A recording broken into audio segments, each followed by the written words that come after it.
हिमाल स्टिल प्रस्तुत गर्दछ कार्यक्रम तमसुमा ज्योतिर्गमय। This program is brought to you by Nepal Finance Limited, नेपालको पहिलो फाइनान्स, कमलादी काठमाडौँ, लुम्बिनी विकास ब्याङ्क लिमिटेड, निरन्तर सहयात्रा। विश्वास लिन्छौँ, विश्वास दिन्छौँ।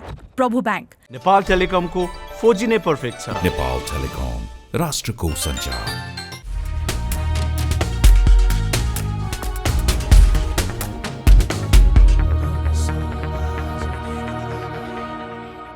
दर्शकबिन नमस्कार। कार्यक्रम तमसुमा ज्योतिर्गमयमा यहाँलाई हार्दिक स्वागत छ।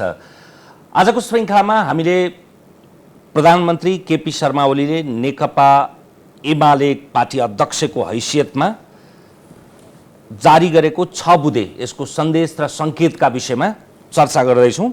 6 बुँदेका बुदागत विषयमा हामीले केही समयमा चर्चा पनि गरौँला। यसको सार चाहिँ के हो भने मूलभूत रूपमा मातहतका पार्टी कमिटी र जनसङ्गठनहरूलाई 2075 जेठ 3 पूर्वको अवस्थामा फर्केर क्रियाशील हुन आह्वान गरिएको छ।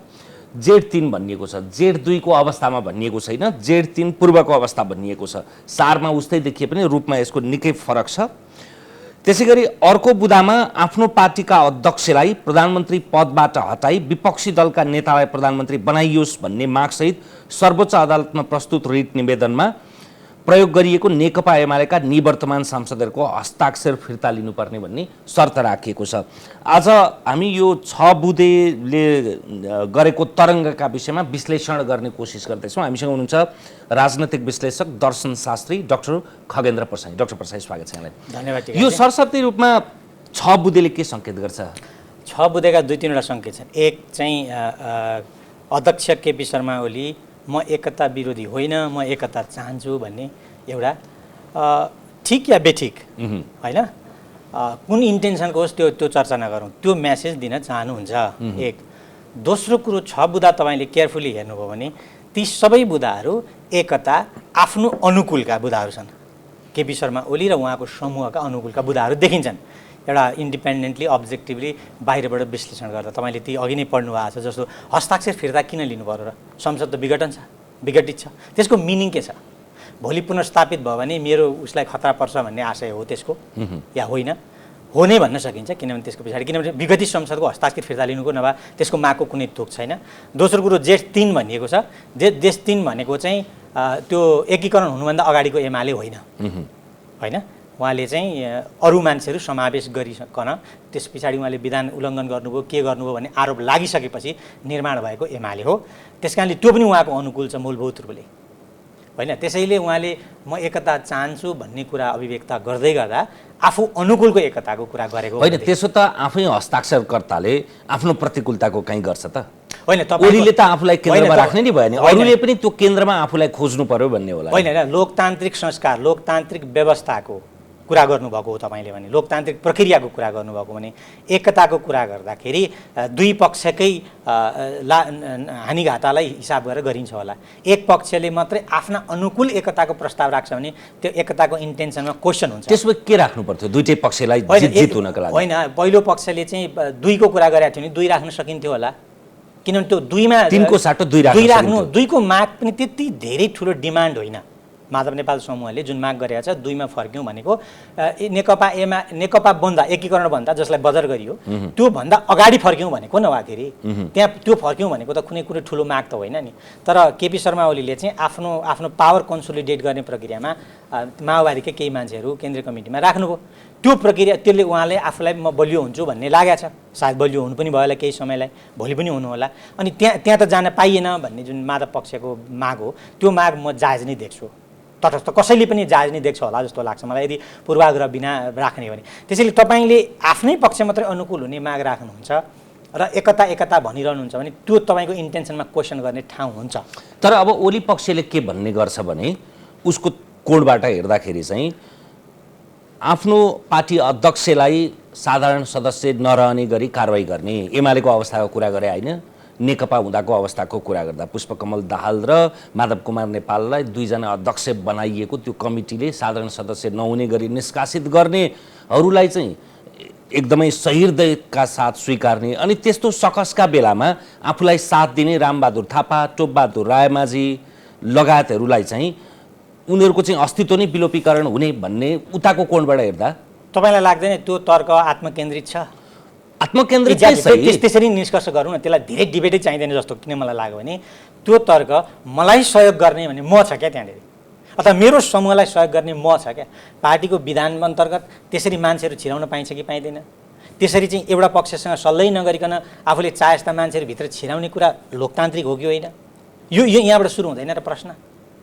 तपाईँले आफू अनुकूल मलाई सहयोग गर्ने यो आत्मकेन्द्रित कुरा भएन।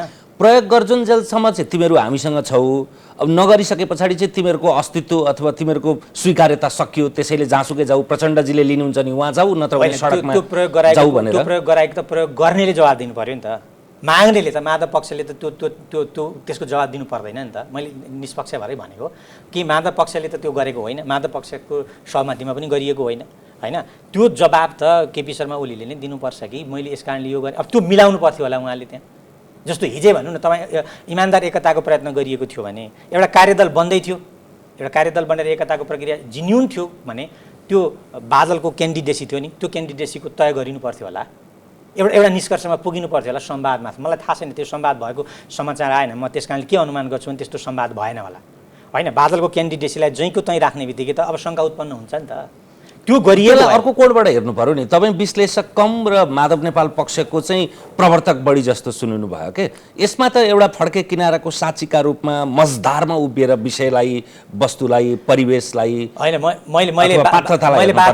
मैले बादलको क्यान्डिडेसी विथड्र गर्नुपर्छ भनेर मैले के भन्दैछु भने बादलको यो पटाक्षेपलाई मात्रै भने होइन। एउटा एक्जाम्पल तपाईले डाक्टर खिमलाल देवकोटाको उम्मेदवारी अथवा बादल मध्ये एउटा मात्रै सर्वस्वीकार्य पात्र ल्याउनु पर्थ्यो होला नि त भन्न सक्नु होइन? मैले त्यसो भन्दिनँ। मैले के भन्छु भने मैले पात्र को सर्वस्वीकार्य हुन्छ, पात्रको अन्तर्वस्तुमा म डिबेट, म प्रोसेसको कुरा गर्दैछु।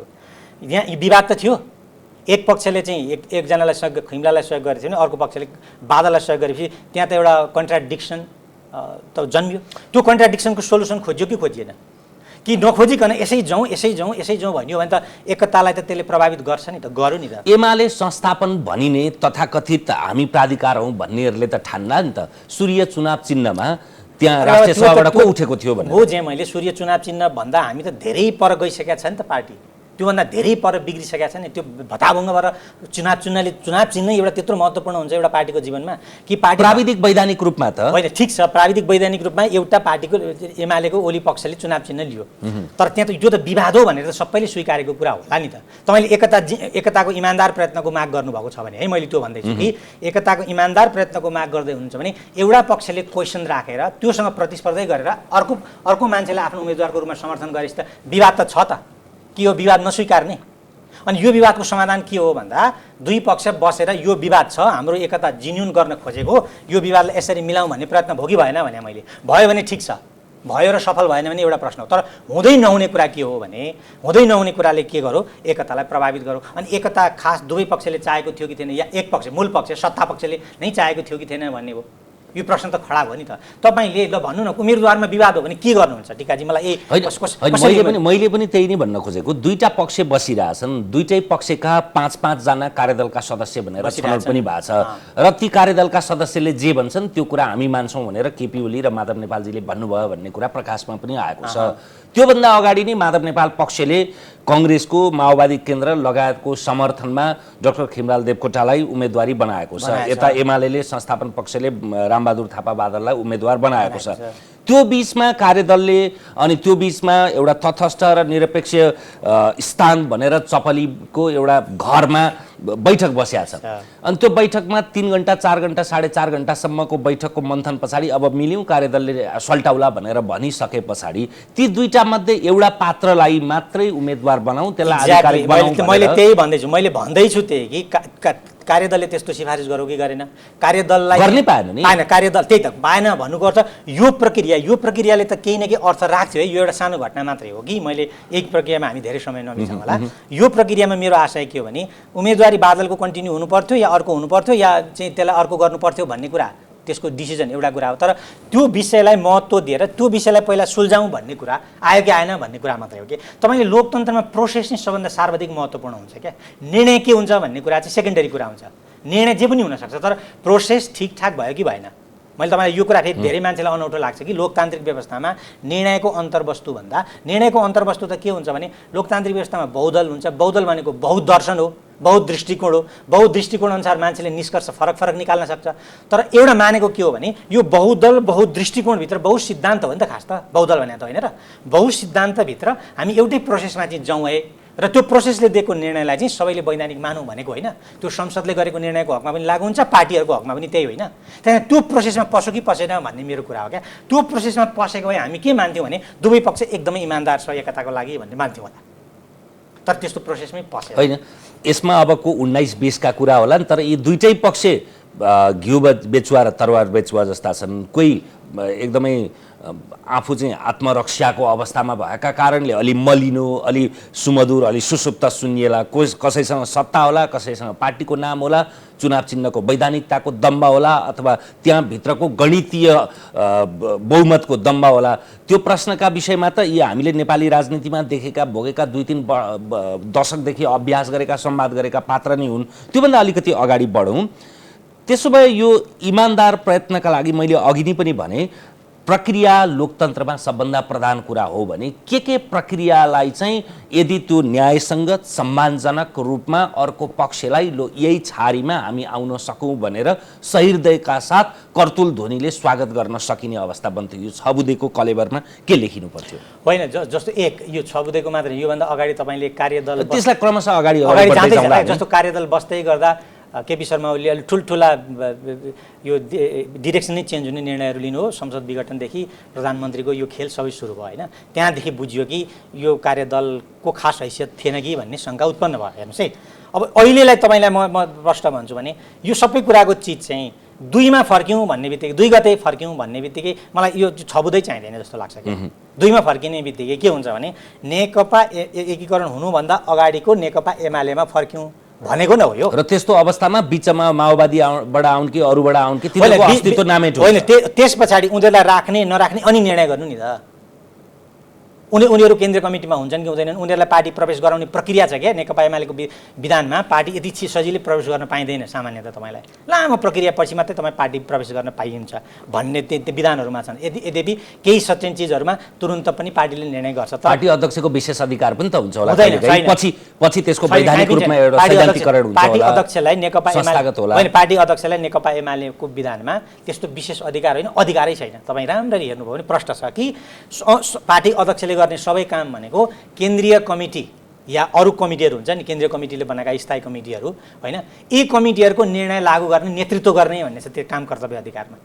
पार्टी अध्यक्षले स्वयं एक्लै डिसिजन लिने अधिकारै काहीँ पनि छैन र उसले कुनै बेला लिनु पर्यो भने पनि फेरि उसले केन्द्रीय कमिटी या अरू कमिटीहरूमा जो प्रति ऊ जवाबदेही हुन्छ त्यहाँ उसले आफ्ना निर्णयहरू अनुमोदन गराउनुपर्छ। त्यसैले विशेष अधिकार काहीँ पनि छैन। र लोकतान्त्रिक व्यवस्थामा विशेष अधिकार भनेको के हो भने, विशेष अधिकार भनेको के हो भने विधानले, व्यवस्थाले, प्रक्रियाले यदि तोकेको छैन, खोट्याएको छैन, यो गर भनेर तोकेको छैन भने त्यति बेला विशेष अधिकार प्रयोग गर्ने। त्यो सर्वोच्च अदालतको न्यायाधीशले पनि त्यही गर्ने हो, राष्ट्रपतिले पनि त्यही। तर राष्ट्रपतिको पनि विशेष अधिकार त कहीँ पनि छैन। तपाईँले हेर्नुहुन्छ प्रधानमन्त्रीकै विशेष अधिकार भनेको यो संविधान अन्तर्गत लोकतान्त्रिक विधि अन्तर्गतको विशेष अधिकार होला नि त। उसले जे चाहे, प्रधानमन्त्रीले जे चाहे त्यसलाई विशेष अधिकार हुने भने त त्यो प्रधानमन्त्री स्वतः निरङ्कुश भएन, अङ्कुश नभएको प्रधानमन्त्री हुँदैन र। विशेष अधिकारको व्याख्या चाहिँ गलत भइरहेछ क्या। विशेष अधिकार भनेको म जे चाहन्छु म त्यो गर्न पाउँछु भन्नेलाई विशेष अधिकार भनिँदैन। त्यो चाहिँ निरङ्कुश अधिकार भयो क्या। यदि ओलीको नियत प्रष्ट थियो आजदेखि मात्रै होइन, त्यो पुस 5 देखि नै जति बेला संसद पहिलो पटक विघटन गरिएको थियो त्यति बेलैदेखि प्रष्ट थियो भने त्यस पछाडि अर्को अदालतको निर्णय आएर पूर्ववत रूपमा ऋषि कट्टेललाई न्याय गर्ने नाममा भएका 2टा पार्टीलाई बिउताइदिएर के अरे जेठ 2 गते 2075 को अवस्थामा फर्काउनेदेखि लिएर यत्रा घटनाक्रम भएर दोस्रो पटक संसद विघटनसम्म भइसक्दा पनि त्यसो भए किन माधव नेपाल पक्षले चाहिँ नयाँ पार्टी बनाउन नसकेको त, अथवा पार्टी पुनर्गठन गर्न नसकेको त? त्यो चाहिँ उहाँहरूले जवाब दिनु होला। जस्तो माधव नेपाल तपाईको अलिअलि प्रतिरक्षाको सुगन्ध आएको होइन, मैले प्रतीक्षा गरे होइन। तपाईँ भनौँ न वस्तुगत हिसाबले मैले बोलेको कुरा वस्तुगत यथार्थसँग मेल खाँदैन भने तर्क गरौँ न त, त्यसमा एकछिन संवाद गरौँ न त। वस्तुगत यथार्थसँग मेल खाँदैछ र त त्यसैले त्यसको पनि त तपाईलाई त्यसको सुइको होला, मार्गनिर्देशन गर्नु होला। के हुन्छ नि, वस्तुगत यथार्थसँग मेल खाँदाखेरि तपाईँले बोलेको कुरा एउटा पक्षधर देखिन्छ। अर्को बेला अर्को पक्ष त देखिन सक्छ होइन, तर त्यो नियत बस एउटा पक्ष होइन। मन्थनमा मैले संवाद गरिरहँदा तपाईँ यदि केपी ओली अथवा उनको समूह उनको कदमसँग सङ्गतिपूर्ण तपाईँको लवज थियो भने मेरो प्रश्न त्योभन्दा अर्को हुन ठिक छ, मैले सक्छ। यहाँ मन्थनका कारण तपाईँले प्रश्नको मैले आपत्ति गरेँ, तर मैले के भने सामान्यतया उनीहरूले अर्को पार्टी नबनाएको भन्ने जुन जस्तो अर्को पार्टी बनाउने कुरा, वैकल्पिक शक्तिमा जाने कुरा, दुई तिनवटा एउटा संविधानको जुन भोलि संसद पुनर्स्थापना भयो भने त्यसले हामीलाई अलिक कमजोर पार्छ भनेर उहाँहरूको एसेसमेन्ट होला, त्यो स्वाभाविक त्यो त अहिले 10 दिनको कुरा हो नि। 10 दिन कुरा। तर अर्को कुरा के हो पहिले भने हाम्रो तमाम यो आन्दोलनभित्र स्वतन्त्र रूपले विश्लेषण गर्ने, सोच्ने क्षमता राख्ने पिँढी एकदम सानोभन्दा सानो सङ्कुचन लगभग नन एक्जिस्टेन्ट नै जस्तो छ क्या। जस्तो अहिले एउटा के चर्चा गर्छन् चाहिँ भने अब पत्रिकामै आउँछ, त्यो फेसबुकमा ट्विटरमै लेखिन्छ कि अब पार्टी एक भएन भने हाम्रो भविष्य यो भने त्योभन्दा प्रधान कुरा चाहिँ के छ भने अहिले संविधान या लोकतन्त्र या हाम्रो सरकार, हाम्रो राज्य, हाम्रो देश जुन दिशामा जाँदैछ, जसरी जाँदैछ, जुन तोडफोडका साथ जाँदैछ, त्यो बाटोमा गयो भने हामी 6 महिना 1 वर्षमा कहाँ पुग्छौँ, संविधान कहाँ हुन्छ, लोकतन्त्र कहाँ हुन्छ, देशभित्र कस्तो अराजकता आउँछ भन्ने कुरा चाहिँ प्रधान विषय भएर सोचिदिएको भए एउटा बाटो तरिकाले पुनर्गठनको कुरा उठ्थ्यो होला होइन।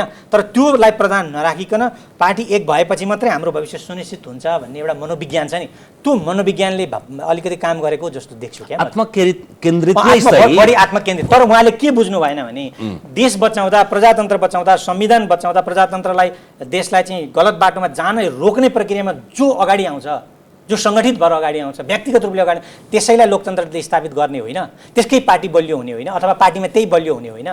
उहाँहरूले यो विधि चाहिँ बुझ्नु भएन जस्तो लाग्यो मलाई। अलरेडी रेडिमेड बलियो भएको पार्टीलाई चाहिँ बचाइराखौँ, देश चाहिँ को कुरा सेकेन्डरी हो भन्न खोजेको हो भने चाहिँ त्यो गलत कुरा भयो क्या। देश, लोकतन्त्र, संविधान बचाउन नसक्ने पार्टीलाई त फेरि पनि भोलि स्थापित गरिरहँदैन होला नि। भएको यत्रो लामो 2006 सालमा स्थापना गरिएको नेपाल कम्युनिस्ट पार्टी, त्यसमा कोअर्डिनेसन केन्द्र, मोटो मसाल, पातलो मसालदेखि लिएर मालेदेखि लिएर मार्क्सवादीदेखि लिएर यी सबै निस्किँदै चोइटिँदै जोडिँदै आएर नेपालको रहर लाग्दो सङ्गठन रूपमा सबभन्दा चुस्त भएको, अरूले पनि अनुसरण गर्ने पार्टी, त्यसमा आफूले बनाएको सबभन्दा पसिना भएको पार्टी केपी ओलीलाई छोडेर त्योभन्दा बाहिर गएर त्यसले पनि त आफ्नो निष्ठाको, आफ्नो योगदानको, आफ्नो पसिनाको, आफ्नो सङ्गठनको, आफ्नो जवानीको, ऊर्जाको पनि त समय होला नि त। होइन, हो त्यो हो। तर उहाँले के देख्नुहुन्छ भने त्यही मात्रै विकल्प हो, त्योभन्दा अर्को बाटोले चाहिँ हामीलाई सेल्फ निगेट गर्छ, हाम्रो सत्यानाश गर्छ भन्ने यदि विश्लेषण गर्ने र देशमा, संविधानमा, लोकतन्त्रमा परेको प्रतिकूल असरलाई व्यवस्था गर्ने भने यो पार्टी नै किन चाहिन्छ मलाई बताउनु। तपाईँ बलियो पार्टी, ठुलो पार्टी किन बनाउनुहुन्छ? यही संविधान, यही लोकतन्त्र, देश, त्यही तपाईँले भनेको समाजवादको बाटोमा जानका लागि यो बनाइन्छ होइन। तर त्यो जाने बाटै भद्रगोल भयो, 2-4 वर्षमा त्यो बाटो सत्यानाशमा गयो। के अर्थ छ तपाईँको पार्टीको? एक अर्थ छ। अब तपाईँ आज राजनैतिक नैतिक हिसाबले यसको जवाफ दिनुपर्छ उहाँहरूले, जसले मतलब यो तर्कवालाहरूले। र अर्को के हो भने हामी के यो भ्रममा नपरौँ भने एउटा अहिले बनिरहेको पार्टी सधैँ बलियै भइरहन्छ, त्यो बहुमत सधैँ बहुमत हुन्छ, र नयाँ पार्टी, नयाँ आन्दोलन, नयाँ समूहहरू आउने लोकतन्त्रमा ठाउँ हुँदैन भन्ने यदि कसैले ठान्छ भने उहाँहरूले यो 20-30 वर्षकै, भनौँ न ल 60-70 वर्षकै लोकतन्त्रको इतिहास पढ्नु भएको छैन जस्तो लाग्छ। म त्यो अन्तर्राष्ट्रिय अभ्यास र तपाईँले दिन सङ्केत गर्नुभएको उदाहरणमा म एकछिन आउँछु। तर हामीले त हाम्रो उदाहरण हेर्ने होला, हामी भन्नाले ती राजनैतिक दलले उनीहरूले भोगेको त्यो भुक्तमानलाई हेर्ने होला। 2054 सालमा टुक्रिएको एमाले 2058मा बाध्य भएर माले मिल्नु पर्यो। 2059 सालमा टुक्रिएको कङ्ग्रेस बाध्य भएर 61-62मा मिल्नु पर्यो। राप्रपा त कति खेप चोइटियो र कति खेप मिलो ठेगान छैन। मधेस केन्द्रित दलहरू पनि कति खेप टुक्रिएर कति खेप मिले, उनीहरूलाई नै लेखाजोखा छैन होला। भनेपछि त तपाईँ संसदीय राजनीतिमा आउनुभयो, अब यसलाई सुधारिएको संसद, उन्नत संसद, विकृत संसद जे भन्नुहोस्, यसको अभ्यास गरेपछि त यसको रस चाख्नुभयो उहाँहरूले। अब चाखे पछाडि त योबाट उन्मुक्ति पाउन कठिन छ। होइन, त्यही त। अब कसैले व्यक्ति केन्द्रित भएर सोध्छ मेरो करियर बर्बाद हुन्छ यो प्रक्रियामा भन्ने कुरालाई प्रधान मान्छ। यद्यपि त्यो एकदमै गौण विषय होइन फेरि पनि। जस्तो मैले मेरो 30 वर्ष 40 वर्ष राजनीतिमा बिताएको छु भने राजनीतिमा म स्थापित हुन चाहिरहने कुरा मेरो लागि त्यति अनुपयुक्त होइन। तर मुख्य कुरा के भने तपाईँले को राजनीति, तपाईँको पार्टी, तपाईँको के सिद्धान्तमा खडा गर्नुहुन्छ? तपाईँ नेकपा एमाले अहिले सबभन्दा ठुलो पार्टी हो, त्यस कारणले त्यसलाई बचाइराखौँ भन्ने तपाईँको तर्क हो भने त्यो एकदमै सिद्धान्तहीन अनैतिक तर्क हो। कसैले त्यस्तो तर्क गर्छ भने नेकपा एमालेलाई बचाउँदा नेकपा एमाले बोक्ने सिद्धान्त, त्यसको प्रतिबद्धता, त्यसको नैतिक धरातल सहित बचाउँ भन्ने हो भने मात्रै नेकपा एमाले बचाउने कुराको अर्थ हुन्छ मेरा लागि चाहिँ। म एउटा नागरिकका लागि, लोकतन्त्रवादीका लागि र वामपन्थमा विश्वास गर्ने मान्छेका लागि। तपाईँले नेकपा एमालेलाई सिद्धान्तहीन नेकपा एमाले, नैतिकताहीन एमाले, कुनै दिशा नभएको नेकपा एमाले बचाउन खोज्नु भएको हो, त्यसभित्र आफ्नो भविष्य खोज्नु भएको हो भने तपाईँको प्रयत्न इमान्दार होइन भन्न सकिन्छ। तर तपाईँले चाहिँ हो नेकपा एमालेलाई बचाउनुपर्छ कुनै पनि पार्टीको हकमा है म भन्छु, त्यो चाहिँ पार्टी सिद्धान्त, प्रष्ट दिशा, एउटा प्रणाली अन्तर्गत चल्ने नेकपा एमाले बचाउँ भन्न खोजेको भने कुरा अर्कै हो। त्यस कारण त्यसो हो भने तपाईँले यो दुईवटा कुरालाई जोड्नुपर्ने हुन्छ। यो अहिले देश, संविधान, देश, राज्य, समाज जता लतारिँदैछ त्यो लतार्ने प्रक्रियालाई तपाईँले रोक्नुपर्ने हुन्छ। त्यो रोक्ने प्रक्रियामा तपाईँले आफ्नो नेकपा एमालेभित्र आफ्नो स्पेस खोज्ने होला अथवा बाहिर पनि पब्लिक स्पेस बनाउने होला। यो पनि नठानु कि नेकपा एमाले भएन भने यी मानिसहरूको करियरै सुहा हुन्छ, यो पनि होइन। र नेकपा एमालेमा जो बस्छन् उहाँको करियर सदाका लागि ग्यारेन्टेड छ। इन्डियाको कङ्ग्रेसका मान्छेहरूको करियर के भयो आज? ऊ त प्रतिपक्षको हैसियतमा पनि छैन इन्डिया कङ्ग्रेस अहिले। यो भ्रम होला जस्तो लाग्छ मलाई, यो बुझेको होइन होला जस्तो लाग्छ। इतिहासमा तपाईँ जानु न, दुनियाँभरि चाहिँ नयाँ नयाँ पार्टीहरू बन्छन्। अझ वाम पार्टीहरू लेटिन अमेरिकाको अनुभवमा हेर्नुहुन्छ भने बडा मजाले बनाएका छन्, मजाले सरकार चलाएका छन्, वर्ल्ड ब्याङ्कलाई लखेटेका छन्, बडा ठुल्ठुला क्रान्तिकारी भनिएका कुरा गरेका तिनले होइन, आइएमएफलाई चाहिँ विदा गरेका छन्। यी घटना हुँदाहुँदै हामी यो कुरामा नबिर्सौँ कि यहाँभन्दा बाहिर भविष्य हुँदैन भन्ने कुरा चाहिँ गलत हो भन्ने लाग्छ मलाई। एउटा वामपन्थमा विश्वास राख्ने, त्यसप्रति प्रतिबद्ध भएको अर्थमा, समाजवादप्रति प्रतिबद्ध भएको अर्थमा कुनै पनि वाम पार्टीको भविष्यसँग म अलि बढी इमोसनली जोडिन सक्छु होइन। त्यस कारणले यो चिजलाई छुट्याउँ है त। ल तपाईँले संविधान बचाउँदै, लोकतन्त्र बचाउँदै देश चाहिँ अहिले हामीले सबैले अनुमान गरिरहेका छौँ अब हामी कतातिर जान्छौँ भन्ने एउटा खतरनाक अनुमान आइसकेको छ। त्यो प्रक्रियालाई रोक्ने प्रक्रियामा तपाईँले यदि डरोसँग भूमिका खेल्नुभयो भने तपाईँले नेकपा एमाले जस्ता 5वटा पार्टी बनाउन सक्नुहुन्छ क्या भन्न खोजेको। 5 चोटि बनाउन सक्नुहुन्छ। मेरो प्रश्नै त्यही त हो। पुस 5 गतेको रातिदेखि थाहा भयो कि अब ओलीले यो व्यवस्था पनि राख्दैनन्, यो संविधान पनि राख्दैनन्, कहाँ पुग्छन् उनी पनि अनिश्चयको भोमरीमा छन् भन्ने थाहा पाइसकेपछि धेरै ठुलो गडबड थियो त्यहाँ। अनि थाहा पाइसके पछाडि पनि लतारिएर उनीसँगै फेरि पनि सम्झौता परस्त भएर उनले के गर्छन्, कुन तासको कुन पत्ती फाल्छन्, त्यस पछाडि आफूले के गर्ने भनेर त्यो प्रतिरक्षा अथवा प्रतीक्षा धेरै भयो के। कि त मिल्ने भए मिल्नु पर्यो, होइन भने हामीले पनि यही विषयमा वर्षौँसम्म खालि टेलिभिजनमा टकसो मात्रै चलाएर यो बौद्धिक विलास भन्ने कि अथवा समयको क्षयीकरण त किन गरिरहनु? त्यो नहुनु पर्थ्यो। एउटा बाटो दिशा, देशले प्रष्ट दिशा र राजनीतिले प्रष्ट दिशा लिनु वाञ्छनीय थियो, आवश्यक थियो, उपयुक्त थियो, तर त्यस्तो भइरहेको छैन होइन। अब त्यस्तो किन भइरहेको छैन भन्ने तपाईँले पनि अघि सन्दर्भहरू निकाल्नु, कोही आत्मकेन्द्रित होलान्, कसले आफ्नो भविष्य बर्बाद भएको देखिरहेको होलान् होइन। यो सारा प्रक्रियामा फेरि पनि मैले के भनेको भने यो सारा प्रक्रियामा एउटा अहिलेको प्रधान प्रश्न एउटै हो। धेरैलाई लाग्छ नेकपा एमालेको एकीकरण चाहिँ पहिलो प्रश्न होइन, नेकपा एमाले एक हुनुपर्छ भन्ने कतिलाई लाग्छ, त्यो पहिलो प्रश्नै होइन। नेकपा एमाले तपाईलाई नलाग्ला तर एमाले कार्यकर्तालाई त लाग्ला नि। त्यो उहाँहरूले बुझ्नुपर्छ कि संविधान, देश, नेपालको राज्य, नेपालको लोकतान्त्रिक विधि पहिलो कुरा हो कि नेकपा एमालेको एकीकरण पहिलो कुरा हो कि नेकपा एमालेको एकीकरण या एकताले यो प्रक्रियालाई सघाउँछ कि भत्काउँछ भन्ने कुरो फेरि महत्त्वपूर्ण होला नि त सँगसँगै। लु त माने मैले एमाले भरै सोचौँ एकजना एमालेको मान्छेका लागि, तपाईँको पार्टीको एकीकरणको प्रक्रियाले यो प्रक्रियालाई के गर्छ यो प्रक्रियालाई? संविधान अथवा देश, हाम्रो राज्य, हाम्रो समाज जुन बाटोमा जाँदैछ, लगिँदैछ, लतारिँदैछ त्यसलाई कहाँनिर रोक्छ? तपाईँको एक कि चाहिँ त्यस्तो शर्तसहितको एकीकरण हो भने एउटा कुरा हो, होइन भने यो प्रक्रियालाई नरोक्ने कुरा। अनि यो के हो निरपेक्ष नेकपा एमाले भन्ने? तपाईँले नागरिक भएको हैसियतले सोच्ने के हो? नेकपा एमालेको एउटा राजनैतिक पार्टीको हैसियतले उसको पहिलो कर्तव्य के हो यति बताउनु त मलाई। यही होइन, यही संविधान, यही लोकतन्त्र, यही राज्य, यही समाज ठिकठाक गर्दै। तपाईँ त सङ्गठनमा बस्नु भएन, बाहिर बस्नुभयो, म त झन् मतदातै भएको छैन अहिलेसम्म। मेरो आफ्नो पेसाका कारणले पनि विद्यार्थी राजनीतिकदेखि लिएर तपाईँको स्थानीय चुनावदेखि लिएर प्रदेशदेखि केन्द्रीय चुनावसम्म अहिलेसम्म एकचोटि पनि मतदाता हुन पाएको छैन। त्यसका लागि म आफै मलाई अब अभाग्य ठान्छु, बालिक भएर पनि मतदान दिन नपाएको भनेर लोकतान्त्रिक अभ्यास गरिन भन्ने तुस छैन। दुर्भाग्य किनभने तुस छैन, किनभने कम्तीमा म तटस्थ निरपेक्ष भएर प्रश्न सोधिरहँदा मैलाई पनि अमुक चुनाव चिन्हमा अमुक निर्वाचनमा भोट हालेका थिए, त्यसैले मेरो पक्षधरता यहाँ छ होला भन्ने त्यो अन्तर्मनमा लाग्थ्यो होला। तर त्यो सन्देह पनि मलाई नलाएपछि त्यो सुविधा भयो प्रश्न गर्ने। तपाईँ पनि त्यसरी सक्रिय राजनीतिमा नलागेको, तर सक्रिय राजनीतिका भुक्तभोगीहरूलाई सोध्नुहोस् कि उनीहरूलाई सङ्गठनको महत्त्व कति हुन्छ। मैले बुझेँ सङ्गठन, उनीहरूको भविष्यको, उनीहरूको पसिनाको। मैले सङ्गठन महत्त्वपूर्ण होइन मैले भनेकै होइन। यहाँ चाहिँ के भन्यो भने तपाईँले नेकपा एमालेको एकता बचाउने के मूल्यमा भन्दा संविधान, राज्य, यो सारा प्रक्रिया भत्ताभङ्ग हुने शर्तमा बचाउने कि यो मिलाएर बनाउने एकता बचाउने हो, मैले यति मात्रै भनेको। अब तपाईँले मलाई सोध्नुभयो भने निष्पक्ष हिसाबले, म लोकतन्त्रको नागरिकको हैसियतले सोध्नुभयो भने यो संविधान राज्य देश बचाउने पहिलो तेरो भोट कहाँ हाल्छस् भन्दा सम्भव तपाईँले पनि यहीँ हाल्नुहुन्छ, मैले पनि यहीँ हाल्छु। कुनै पनि मान्छेले जो सेल्फ सेन्ट्रिक छैन, जसले आफ्ना निजी इन्ट्रेस्टहरूलाई हाबी हुन दिएको छैन, त्यसले यहीँ हाल्छ होला, मलाई त्यस्तो लाग्छ। यदि नहाल्न सक्छ, तर मेरो एउटा तर्क सामान्य हो। अब यहाँनिर तपाईँलाई मैले यही भनेको कि अहिलेको प्राथमिक मुद्दा के हो? देश जुन राज्य नेपालको लोकतन्त्र संविधान जता जाँदैछ, जुन तहस नहस भएर जाँदैछ, त्यसलाई रोक्ने कुरा र ट्र्याकमा ल्याउने कुरा मुख्य हो भने मैले दुईवटा कुरा भन्छु फेरि पनि। तपाईँले एकतालाई सेकेन्डरी बनाउन सक्नुहुन्छ। दुई, मुख्य हो भने दोस्रो अप्सन छ कि त्यो एकता प्रक्रियाले यो प्रक्रियालाई के गर्नुपर्छ? ट्र्याकमा ल्याउनुपर्छ भने ठिक छ। तहस नहसको कुरा अघिदेखि गरियो, धेरैले गर्छन् पनि। अब कसरी तहस नहस हुँदैछ? यो त्यति कमजोर कडीमा उभिएको त्यो प्रणाली, पद्धति, व्यवस्था हो र होइन?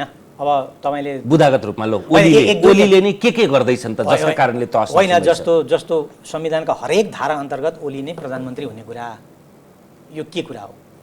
अनि तपाईँ यो सारा प्रक्रियामा अघिल्लो दिनसम्म के अरे प्रधानमन्त्री, अर्को नयाँ प्रधानमन्त्री छान्ने कुरा बाटो खोल्छु भने अनि राति 12 बजे संसद विघटन गर्ने कुरा, अनि संसद विघटन गरेर यो जुन स्थिति आइरहेछ, त्यस पछाडि कोसँग कति बेला एकता गर्ने, कोसँग तोड्ने, र सबै कुराको केन्द्र चाहिँ सरकार बचाइरहने जुन प्रधानता देखिएको छ, प्राथमिकता, त्यो खतरनाक कुरा लाग्दैन तपाईँलाई? यहाँ संविधान ठाउँ ठाउँमा मिचिएको छैन, प्रदेश प्रदेशमा मिचिएको छैन। तपाईँले सुन्नुभएको छैन बहुमत र अल्पमतको सिस्टम उल्टियो छ, बहुदलीय जनवाद उल्ट्यो भन्ने त पर्याप्त ठाउँमा आयो त होइन? 4 प्रदेश 5 प्रदेश, लुम्बिनी गण्डकी दुईटैमा त्यो प्रक्रिया आयो। त्यो जुन कसैले जोर जबरजस्ती त्यहाँ सरकार बनाइएको छ, यो गलत भइरहेको छैन। तपाईँलाई म 1990 पछाडिको बिहार, युपी, एमपीको कुरा सम्झनुहुन्छ तपाईँ भने? डेफिनेटली सम्झनुहुन्छ। त्यहाँ अपहरण एउटा ठुलो बिजनेस भइसकेको थियो। तर अपहरण एउटा चाहिँ त्यो सरकार ढाल्ने नढाल्ने कुरामा पनि अपहरण प्रयोग गरिरहेको थियो क्या त्यो घटनाहरू। त्यो अपहरण गरेर पनि बहुमत चाहिँ पुर्याउनै पर्थ्यो कि? हाम्रो त बहुमत नपुर्याइकन सरकार बन्ने प्रक्रियाहरू स्थापित भएनन् र? यो साँच्चै यसरी हेरौँ त यो डरलाग्दो चिज होइन भने? शक्ति पृथकीकरणमा हाम्रा 3टा निकायहरू हुन्छन्, कार्यपालिका, व्यवस्थापिका, न्यायपालिका। व्यवस्थापिका कहिले छ कहिले छैन, सर्वोच्चले फेरि पुनर्स्थापित गरिदिएला। सम्मानित सर्वोच्च अदालतलाई यो तहको विवादमा पुर्याइएको छ। अब यसमा कार्यपालिकाको कति भूमिका छ, वकिलहरूको अथवा यसको प्रक्रियाका विषयमा, त्यसको नियुक्ति प्रक्रियामादेखि लिएर दलीय भागबण्डामा। तर आजका दिनसम्म पनि हामीलाई अदालतसँग भर त छ नि, हुनुपर्छ नि। व्यक्ति खराब होला, तर पद्धति, प्रणाली अथवा संस्थै खराब त हुनु हुँदैन नि, अथवा त्यतातिर त्यो निष्कर्षमा पुग्नुहुन्न नि।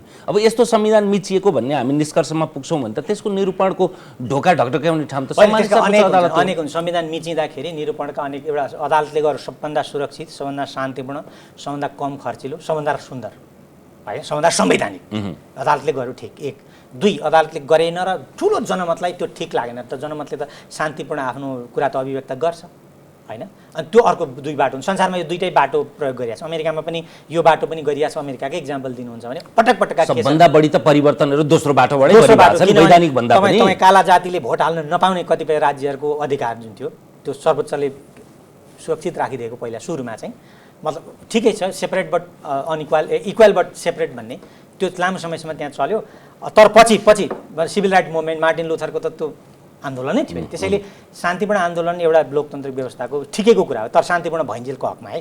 त्यसैले अदालत एउटा हाम्रो आशा हो। भोलि अब जनप्रदर्शन अर्को आशा हो। अनेक आशाहरू हुन्छन्। कतिपय ठाउँमा मान्छेले सैनिक बलले चाहिँ लोकतन्त्र जोगाउने प्रयत्न पनि भएका छन्। भेनेजुएलामै भयो, कु भइसकेपछि सेनाले कु गर्ने राष्ट्रपतिलाई हटाइदियो, उसलाई पक्रेर लगेर राखिदियो र त्यो राष्ट्रपति जो चाहिँ हुगो चावेजलाई कु गरेर जहाँ राखिएको थियो त्यहाँबाट ल्याएर रिस्टोर गरिदियो। तर त्यहाँ सँगसँगै त्यो प्रदर्शन पनि थियो, सेनाले पनि भूमिका खेल्यो। त्यस कारणले यो अनेक बाटाहरू हुन्छन्, यो बाटै राम्रो हो भन्ने चाहिँ परिस्थिति अनुसारको बाटो होला भन्छ। होइन, यसका विषयमा त मैले अघिल्लो साता विष्णु पौडेलजी आउनुभएको थियो, बढी हामीले विशेष गरी बजेटकै विषयमा कुरा गऱ्यौँ। तर धारा 76(1) पनि ओलीकै लागि बने जस्तो, 76(2) पनि, 3 पनि, 4मा नभएर त्यहाँबाट हाम फाल्ने, त्यहाँबाट 5को प्रयोगै नगर्ने, अनि विघटन गरिदिने 7बाट भनेर त्यसका विषयमा त उहाँलाई जवाबदेही बनाउँदा उहाँ अवाक जस्तो हुनुभएको। त्यो त सिरियस छ नि, सिरियस छ। जस्तो राष्ट्रपति विवादमा आउनु हुँदैन थियो। राष्ट्रपतिले सिम्पल गर्ने कुरा के हो भने, जब विवाद हुन्छ, ल मानौँ कि ओलीले पनि दाबी गर्नुभयो, हुन त अघिल्लो दिन उहाँले मेरो पुगेन 76(5) मा जाउँ भन्नुभएको थियो, फेरि दाबी गर्नु, लु ठिक छ मानियो, सिचुएसन 24 घण्टामा चेन्ज भयो, त्यो पनि दिउँ, शङ्काको सुविधा। राष्ट्रपतिको भूमिका के हो भने, राष्ट्रपतिले टाउका गर्नै पाउँदैन नेपालको संविधानमा। राष्ट्रपतिले संसदलाई ल फ्लोर टेस्ट गरी प्रधानमन्त्री तय गर्नु भनेर संसदलाई जिम्मा दिनुपर्छ। इन्डियामा यो भएको थियो। इन्डियामा नि यस्तो गडबड भएपछि अदालतले फ्लोर टेस्ट गर्यो। फ्लोर टेस्टमा चाहिँ जे हुन्छ नि, त्यस पछाडि त फ्लोर टेस्ट संसदको सर्वोच्चता त स्थापित भयो। त्यहाँ त्यो बाटो पनि हामी गएका छैनौँ क्या। संसद भन्ने चिज नै लाई चाहिँ यस्तो डिसफङ्सनल बनाउने कोसिस भएको छ। त्यो तपाईँका प्रतिकूल हुने बित्तिकै ओलीजीले संसद विघटन गरिदिइहाल्नुहुन्छ। यो व्यवस्था संसदीय सर्वोच्चताको व्यवस्था हो, संसदीय व्यवस्था हो, प्रधानमन्त्रीय होइन। यही बुझाएको छैन कि संसदीय भनेपछि प्रधानमन्त्री संसदप्रति जवाबदेही हुनुपर्छ। तपाईँले संसद नै नराखेपछि के हुन्छ भने समाजमा चाहिँ यो अभिव्यक्तिहरू अनेक ठाउँबाट संसदै छैन, मान्छेको आफ्ना प्रतिनिधिहरूले बोल्ने ठाउँ छैन, त्यहाँ निर्णय गर्ने ठाउँ नभएपछि अनि समाजका अरू राज्यका अरू अङ्गहरू स्वाभाविक रूपले सक्रिय हुनुपर्छ क्या। तपाईँ संसद नै नराखेपछि त प्रजातन्त्र त कहाँ हुन्छ? प्रजातन्त्रको स्पेस कहाँ छ मलाई बताउनु। त्यही भएर त त्यसको निरूपण अहिलेसम्म हामी अदालतलाई भर गरौँ। यो स्वेच्छाचारिता हो भने यो त सधैँ अनन्त त रहँदैन। अहिले देख्दाखेरि ल ओली राज चाहिँ सधैँ रहन्छ भनेर प्रतिपक्षीलाई पनि कहिले झिकौँ जस्तो लाग्ने र ओली र उनका नजिकका मान्छेलाई पनि यिनी अविच्छिन्न रहन्छन् भन्ने भ्रम त पाल्नु हुँदैन। किनभने समय क्षणभङ्गुर रूपमा दिन कटाउन पट्यार लागे जस्तो कहिले ओली हट्छ भन्ने पनि लाग्नु भएन। ओली सधैँ विराजमान हुन्छ, त्यसैले उनको फेरो समात्नुपर्छ भन्ने पनि लाग्नु हुँदैन। तर तपाईँले अघि गरेको र धेरैको सन्देह नि यो व्यवस्थै पल्टाइदिन्छन् भनेर ओलीले अथवा कुनै एउटा प्रधानमन्त्रीले संविधानमा भएको विषय यो संघीयता आज खारेज भनेर भनिदिन सक्ने विषय हो र खारेज हुन्छ र धर्मनिरपेक्षता खारेज गणतन्त्र अनि किन डराउनु? वैधानिक हिसाबले कुनै पनि खारेज हुँदैन अनि हैन। 2/3 ल्यायो भने पुनर्विचार हुन सक्ला, तर 2/3 दिएर जनमत नै दिए भने त्यसमा कसले प्रश्न राख्न सक्छ र? जस्तो संविधान त पालना गरेन संविधानको अर्थ हुन्छ।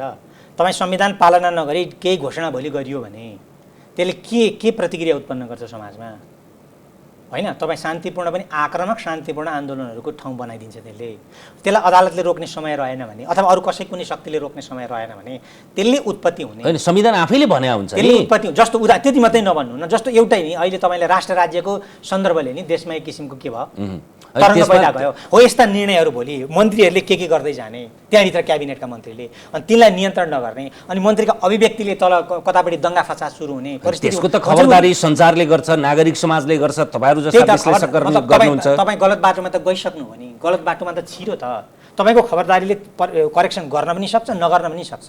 गर्यो भने ठिकै छ, गरेन भने होइन। मैले भन्न खोजेँ पुरै व्यवस्थै उल्ट्याउँछ भनेर त्यो स्तरको सन्देह पनि त्यो ल्याकत हामीले प्रधानमन्त्रीलाई दिएकै छैनौँ नि। मान्नु दिएको छैन, व्यवस्था उल्टिँदैन। एकछिन मानौँ होइन, मानौँ कि त्यो राम्रो कुरा, तर यो व्यवस्था फङ्सन गरेन भने त्यसलाई के भन्नुहुन्छ? यो संविधान अन्तर्गत देश चलेन भने के भयो? त्यसमा त अर्को कोणबाट हामीले व्यवस्था नचल्ने खालको संविधान बनाएका रहेछौँ कि भनेर त्यतापट्टिबाट प्रश्न कुनै पनि एउटा कुरो के हुन्छ अरे कुनै पनि संविधान आफै स्वचालित हुँदैन क्या। पात्रहरूले, मान्छेहरूले, पार्टीहरूले, दलहरूले, समाजका विभिन्न शक्तिहरूले, फोर्सेसहरूले त्यसलाई क्रियाशील गर्ने। संसारको कुनै संविधान पनि स्वतः क्रियाशील हुँदैन। अनि त्यो आफैमा अहिले नेपालको संविधान अहिले हामीले संविधान आफैमा ठिक छ कि बेठिक छ भन्ने जजमेन्ट गर्ने ठाउँै छैन। यो संविधानमै भएको चिजको पनि अधिकतम लोकतान्त्रिक अभ्यास गरियो कि गरिएन भन्ने प्रश्न चाहिँ महत्त्वपूर्ण। संसारको कुन संविधान पर्फेक्ट छ? मलाई भारतको संविधानका त्रुटि हेर्नुहोस् त। अमेरिकाको संविधान त संसारको मोस्ट अनडेमोक्रेटिक कन्स्टिट्युसन भनेर लिबरल डेमोक्रेट्सहरूले लेखेका छन् अमेरिकाको संविधानलाई होइन। संसारका कुनै संविधान त्यसरी कहीँ पर्फेक्ट नै हुँदैन। लोकतन्त्र कहिले पर्फेक्ट नै हुँदैन। तपाईँले भन्नु न अहिले साथीहरूले भन्दछन् कि एउटा जनमत सङ्ग्रहबाट कुनै त्यो कहाँ पर्फेक्ट हुन्छ? त्यो चाहिँ के हुन्छ? त्यसमा चाहिँ डिफेक्ट नहुने हुन्छ? सामाजिक शक्तिहरूले, विभिन्न समाजका वर्गीय फोर्सेसहरूले त्यसलाई कसरी चलाउँछन्, कहाँ कहाँ प्रयोग गर्छन् भन्ने कुरा महत्त्वपूर्ण हुन्छ। त्यसैले पर्फेक्सनमा जाँदै नजाउँ क्या, तर अधिकतम राम्रो गर्ने कुरा र त्यसलाई चेक गर्ने। तपाईँले अघि मिडियाले चेक तर मिडियाले चेक गर्न सक्ने ठाउँभन्दा बाहिर पनि त जान सकिन्छ नि त। कहिलेकाहीँ जान्छ नि समाज। भारतमै पटक पटक गएको छैन भन्नुहोस् त। लोकतन्त्रको राम्रो 60-70 वर्षको इतिहास भएको भारतका कस्ता कस्ता म्यासाकरहरू, कस्ता कस्ता आम हत्याहरूदेखि लिएर लोकतन्त्रलाई प्रतिकूल पार्ने ठुल्ठुला गडबडीहरू, हिंसाहरू, दङ्गाहरू भएको छैनन् भारतमा। हामी कहाँमा भोलि हुँदैन भन्ने केही किटानी छ? संविधान तपाईँ एउटा कुरो के गर्नुहुन्छ, त्यहाँ त्यो लोकतन्त्र बाँच्दा मात्रै पनि संविधान हुँदाहुँदै पनि त्यस्तो भएको छ नि। यहाँ के अरे संसद हुँदाहुँदै पनि त्यस्तो भएको छ। संसदै तपाईँले खाली गरिदिइसकेपछि अब कहाँ खेल्छ लोकतन्त्रले? लोकतन्त्रको अभ्यास कहाँ हुन्छ मलाई बताउनु? संसद त सामान्यतः एउटा स्थायी थलो जस्तै हुनुपर्ने हो नि। त्यही भएर त त्यसको निरूपण अथवा त्यसलाई चाहिँ करेक्सन भन्ने सर्वोच्च अदालतले गर्छ। एकखेप गर्यो अब पनि गर्ला। हामी त्यसमा आशावादी बाहेक त अरू के हुन सक्छौँ र? अब यदि त्यसले गरेन भने चुनाव घोषणा भएको छ, ढिलो चाँडो चुनाव घोषणा भएको छ, चुनाव नहुन सक्छ, चुनावमा एउटा शक्तिले चुनावलाई प्रतिकार गर्न सक्छ। त्यो प्रक्रियामा के हुन्छ? अब तपाईँ यसै चुनावको घोषणा गरिहाल्छ, सबै चुनावमा गइहाल्छन्, ल गइहाल्यो भने ठिक छ, सर्वोच्चले यो संवैधानिक भनेर गइहालेछन् भने ठिक छ। लतारिएर नमाने पनि जानुपर्छ होइन, गएनन् भने पनि हामीले त त्यस्तो गएनन् र त्यस्तो गैर संवैधानिक अभ्यास गरिसकेकै छौँ खिलराज रेग्मीको पालामा। Exactly. अनि गएन अनि यो संविधानको बाटो हो त संविधान त्यही भएर त गैर संवैधानिक भने त त्यसको नजिर हामीले बसादिसक्यौँ। अनि संविधान त लतार पतार भयो नि त। अब संविधान लोकतन्त्र लतार पतार भएछ देश राज्य समाज नै के भने भयो लतार पतारमा जाने भयो हो। त्यो ठाउँमा जाने कुरा अघि मैले भने त्यो ठाउँमा जाने कुरालाई रोक्ने कुरा चाहिँ अहिलेको प्रधान मात्रै होइन कसरी रोक्ने एक मात्रै यो त के हुन्छ भने यो सबै पुनर्स्थापित गर्ने हो क्या। यो अहिले जुन खास सरकारले केपी शर्मा ओलीको सरकारले जे जति गडबडी गरेर चाहिँ लोकतन्त्र लतार पतार पारेको छ त्यसलाई करेक्सन गर्ने बाटैमा जानुपर्छ। भोलि संसद पुनर्स्थापना भएपछि होइन त्यो संसदले अर्को प्रधानमन्त्री देला बहुमतले केपी शर्मा ओलीलाई बनाउँछ भने पनि ठिक छ, त्यो मान्नुपर्छ। लेजिटिमेट प्राइम मिनिस्टर हो उहाँ। संसदभित्रको परीक्षणमा उहाँ बहुमत प्राप्त गर्नु भने उहाँ वैधानिक प्राइम मिनिस्टर हुन पाउने हुनुभयो। अर्को शेरबहादुर देउबाजीलाई बनाउँछ भने उहाँ लेजिटिमेट प्राइम मिनिस्टर एउटा कोर्समा जान्छ, संसद त्यहाँ रहन्छ। एउटा कम्तीमा वैधानिक प्रक्रियामा त हामी प्रवेश गऱ्यौँ नि त। हो यो वैधानिक प्रक्रियामा मलाई शेरबहादुर देउबा मनपर्छ कि पर्दैन यो प्रश्न नै गौड हो क्या होइन। यो नेकपा एमाले या फलानु पार्टी बच्छ कि बत्दैन यो प्रश्न नै गौड हो भन्ने लाग्छ क्या मलाई। अथवा यो बच्छ कि बत्दैन भन्ने पनि योसँग जोडिनुपर्छ भन्ने मेरो तर्क हो कि अहिलेको एउटै मुद्दा के हो भने यो सबै प्रक्रियामा लोकतन्त्रलाई रिस्टोर गर्ने प्रक्रिया चाहिँ महत्त्वपूर्ण प्रक्रिया। त्यसको एउटा निर्णायक भनेको संसद रिस्टोर गर्ने हो। संसद रिस्टोर गरेपछि संसदले तय गर्छ कि त्यस पछाडि प्रधानमन्त्री त्यहाँ केपी ओली पनि लड्न पाउने होला, शेरबहादुर देउपा पनि लड्न पाउने होला, अरू कोही पनि लड्न पाउने होला। त्यहीँभित्र त्यसले तय गर्यो भने हामी ठिकठाकमा आयौँ क्या। त्यस पछाडि सुरु हो ठिकको प्रक्रिया। अहिलेसम्म बिग्रेको जुन प्रक्रिया हो त्यसको करेक्सन भयो भन्ने लाग्छ मलाई। यदि अब यो हुन त अदालती प्रक्रियाको विषय हो, तर तपाईँको नजरमा अदालतले संसद पुनर्स्थापना गयो भने कस्तो परिदृश्य बन्छ र गरेन भने कस्तो बन्छ? होइन, अदालतले पुनर्स्थापना गर्यो र हामी 76 को 5 अन्तर्गत उसले के भन्छ निर्णयमा, किनभने राष्ट्रपतिले 76 को 5 अन्तर्गत आह्वान गरिसकेपछि त्यसैलाई निरन्तरता दिन पनि सक्छ। यो त अनिश्चित छ। 76(5) अन्तर्गत किनभने 3 सम्म त प्रधानमन्त्री दिएन नि त संसदले बहुमतको प्रधानमन्त्री। अब हामीसँग 5 मात्रै छ, 5 हो नि होइन, इफ आइम नट रङ होइन, 5 मात्रै हो भने 5 अन्तर्गतको प्रधानमन्त्री संसदले दिन्छ। सबभन्दा सुरक्षित कुरा। अब संसदले त्यही गरेर आदेश दिन सक्छ। अस्ति पनि आदेश दिएको थियो फलाना मितिभित्रमा संसद अधिवेशन डाक्नु भनेको थियो, त्यही केही गरिदेला, राष्ट्रपति कार्यालयलाई त्यसले चाहिँ निर्देशन देला होइन। त्यसो गर्यो भने मान्नु न, त्यसो गर्यो भनेर संसदभित्रपट्टि संसदले चाहिँ अनि भोटिङ भएर प्रधानमन्त्री छान्ने ठाउँमा पुर्याइसकेपछि अब ठिकठाक हुन थाल्यो के लोकतन्त्र। यदि गरेन भने त हामी गडबडीमा गयौँ। मैले त यो धेरै अगाडिदेखि नै भन्दै आएको कुरा हो कि हामी यदि यो लोकतन्त्रको चिज करेक्सन हुन सकेन, हाम्रो संसद बलियो हुन सकेन। हामीलाई थाहा छ पटक पटक संसद बलियो र युनाइटेड हुँदा हाम्रो देशले धेरै गेन गरेको छ। त्यो हुन सकेन भने हामी एउटा चाहिँ संविधानहीन या संविधान कार्यान्वयन नभएको लोकतन्त्र लगभग निषेध जस्तै भइसकेको एउटा बाटोमा जानेछौँ। र त्यो चाहिँ अहिलेको राजनीतिक फ्रन्टमा मात्रै त्यो सीमित हुने छैन। त्यो लडाइँ चाहिँ समाजभित्र प्रवेश गर्नेछ त्यस पछाडि। र समाजभित्र चाहिँ त्यसले जुन प्रतिक्रिया उत्पन्न गर्छ हिंसात्मक अर्धहिंसात्मक, अनि त्यो बाटोमा जाने हामीलाई खतरा छ। र अहिलेको सङ्केत जुन छ अहिले राष्ट्र राज्य बनाएर जुन राष्ट्र राज्यको जुन मुद्दा बिचमा निकालियो अनावश्यक मुद्दा, त्यो चिज त्यसै आएको होइन होला कि कसैको मनले फ्याट्ट बोल्या हो कि भोलि ती मुद्दाहरू चाहिँ स्थापित गर्न चाहिँ तीसँग जोडिएका मुद्दाहरू स्थापित गर्ने र संविधान प्रतिकूल हुने गरी केही अरू चिजहरू गर्दै जाने र तिनमा चाहिँ समर्थक र पक्षधरहरूको भिडन्तको प्रक्रिया गयो भने के हुन्छ ढिकाजी? राष्ट्रिय राज्यको कुरा राजेन्द्र महतले शपथ ग्रहण समारोह पश्चात पदबहाली गरिरहँदाखेरि भनिएको कुरा, त्यो हुन त भित्र भएको कुरा डोकोले थुनुन्जेलसम्म मात्रै हो, तर त्यो फुकाएपछि म्या गर्छ बिरालो भने जस्तै त्यो काहीँ न काहीँ अभिव्यक्त भयो। भलै म संविधानको धारा 3 को प्रतिकूल छैन, नेपाल बहुजातीय बहुधार्मिक बहुभाषिक देश हो, त्यसैले म त्यसप्रति नेपालको राष्ट्रिय अखण्डता पछाडि पूर्ण प्रतिबद्ध छु भनेर विज्ञप्ति त निस्कियो। तर त्यो अभिव्यक्तिका विषयमा जुन स्तरमा राजनैतिक तहबाट अथवा सार्वजनिक तहबाट त्यसको प्रतिकार प्रतिरोध अथवा त्यसप्रति आलोचना हुनुपर्थ्यो, त्यो घनत्वमा चाहिँ किन भएन? त्यो भन्दा चाहिँ मैले आफै पनि कतिपय ठाउँमा त्यो भन्दा महत्त्वपूर्ण कुरा चाहिँ यो प्रजातन्त्र लर्खराएको हुनाले, यो लतारिएको हुनाले यो हुन पाएको हो भन्ने कतिपयलाई लाग्यो। मलाई पनि त्यस्तै लाग्यो कि यो प्रजातन्त्र ठिक ठाउँमा नभएकोले यस्तो चिजहरूले स्पेस पाएको भन्ने लाग्यो क्या। त्यस कारण मुख्य कुरा चाहिँ यसलाई प्रतिरोध गर्नु हुन त मैले पनि एउटा राष्ट्रिय राज्यको बहस त अखबारमा कयौँ लबिङ गरेर कयौँ बहस भएकै कुरा हुन्, भएर त मान्छेले थाहा पाएको। यो कुरा चाहिँ ठिकठाकमा ल्यायो भने यो कुरा करेक्सन हुन्छ भन्ने हिसाबले पनि तर एउटा ठुलो मत एउटा गलत छ भनेर अर्को एक ठाउँमा चोट लाग्यो त्यो ठुलो चोट निको भएपछि सानो चोट निको पार्छ भनेर भएन नि मान्छेहरूले सामाजिक मिडियाहरू मार्फत अरू सामाजिक सञ्जालमा भने पार्टीले संस्थागत रूपमा त्यो चाहिँ कमजोर भयो त्यो हुनु पर्थ्यो नि त्यो मजाले हुनु पर्थ्यो तर भने पनि होला हो जस्तो लाग्छ मलाई केही मानिसहरू हैन विज्ञप्ति निकालेर माधव नेपालजीहरूले गर्नुभयो होला तर कांग्रेसले गर्नु तपाईले भनेको अरु पार्टीले गर्नु जुन गम्भीरताका साथ हुनु पर्थ्यो त्यो गम्भीरताका साथ भएन भन्ने चाहिँ अब लेखाजोखा गर्नै पर्छ त्यसमा पनि तर एउटा प्रश्न के छ भने अब यो अहिले किन खतरनाक हुन्छ भने उहाँहरू अहिले सरकारमा हुनुहुन्छ सरकार वैध छ कि अवैध छ छोडिदिनुस् पावर त छ उसँग अवैध छ मलाई त यो सरकार अवैध लाग्छ प्रष्ट कुरा यसमा कुनै कुरा छैन तर खतरनाक के हुन्छ भने पावर त हुन्छ अवैध सरकारसँग पनि झन् डर लाग्दो पावर हुन्छ हैन अनि स्वेच्छाचारी पावर हुन्छ त्यो पावरले चाहिँ समाजमा उसले अलिकति गडबडी गर्न चाह्यो भने सजिलो बाटो छ क्या उसका लागि हैन अनि यसमा तपाईले के बिर्सनु पनि हुँदैन भने अर्को यो यसै नेपालभित्रको मात्रै प्रक्रिया होइन हामी ग्लोबल भिलेजमा भइसकेपछि हामी एउटा विश्व समुदायको एउटा अङ्ग मात्रै हो त्यसकारण हामी कहाँ यहाँ हुन्छ एकदमै अन्योन्याश्रित ढङ्गले हाम्रा छिमेकीहरूसँग जोडिएको हुन्छ भारतसँग होला अहिले अलिक गम्भीर ढङ्गले अमेरिकासँग जोडिएको होला अनि यो प्रक्रियामा चाहिँ एउटा हाइपोथेसिस के हो र बलियो हाइपोथेसिस थ्योरी नै के हो भने यो प्रक्रियामा भारतले हामीमा स्टेबिलिटी चाहँदैन भन्ने त हामी सबै धेरै समय लाग्छ र त्यो अनस्टेबल प्रोसेसमा उसले आफ्नो केही लिने दिने खेल खेल्छ भन्ने त इतिहासमा धेरैचोटि भएको छ होइन र त्यसकारणले यो चिज चाहिँ यसै नेपालभित्रको मात्रै ओली र ओलीको समूहको मात्रै क्षमताको कुरा र यस वरिपरि मात्रै घुमेको हो भन्ने चाहिँ मलाई लाग्दैन कि यहाँ एउटा कुनै न कुनै इन्टरनेट तपाईले त्यसो भए यस्तो पनि संकेत गर्दै हुनुहुन्छ राजेन्द्र महतोले त्यसरी त्यो एकाएक अथवा शब्द चिप्लिएर अथवा उच्चारण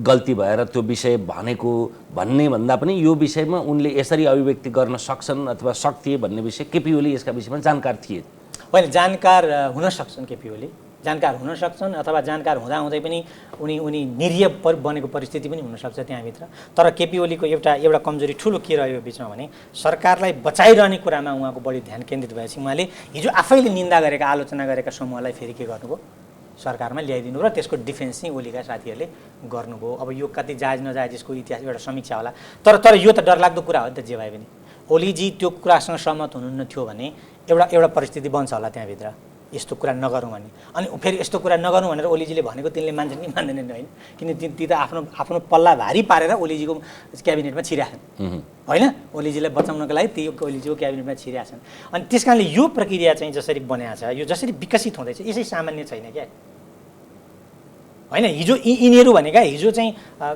के अरे नेपालमाथि नाकाबन्दी गर्दा खुल्लमखुल्ला समर्थन गर्ने समूहहरू होइन अहिले तपाईँ यसै छिरिया छन् होला यिनको मनोविज्ञान यसै होला यसै आयो होला यिनलाई कसैले प्रयोग गरेका छैन होला अथवा कहीँ भित्रपट्टि अन्डरनिथ कहीँ पछाडि चाहिँ कुनै शक्ति खेलिरहेको छैन होला र अनि यो सारा कुरा तपाईँ सोचिरहनु भएको छ भने अब हामी कता जाँदैछौँ भन्ने कुरा कति सिरियस छ त भोलि हुनसक्छ 6 महिना पछाडि तपाईँ र म बसेर यसरी संवाद गर्ने ठाउँै नरहन पनि सक्छ नि त डेमोक्रेसी डिस्टेबलाइज भएपछि त कहाँ गइन्छ नि संसारको इतिहास हेर्नुहोस् न हुँदा मिलिटरी डिक्टेटरसिप आएका इतिहासहरू छन् हामी कहाँ यद्यपि मिलिटरीसँग त्यस्तो आकाङ्क्षा अहिलेसम्म देखिएको छैन कि परम्परा पनि छैन देखिएन क्या परम्परा पनि देखिएन नि त इभन राजाहरूले नि शासन गर्दा पनि मिलिटरीलाई डाइरेक्ट कहिले प्रयोग गरेको मलाई चाहिँ स्मरण इतिहासमा कहीँ पढाएको छुइनँ मैले पुलिस भन्ने फोर्सलाई प्रयोग गरिएको हुन्थ्यो मिलिटरीलाई प्रयोग गरिएको त्यसरी प्रत्यक्ष अगाडि ल्याइएको त्यति नेपालमा मिलिटरीले अगाडि आउने पोलिटिकल त्यसले क्षमता राख्ने परम्परा देखिएको छैन जस्तो पाकिस्तानमा भयो नि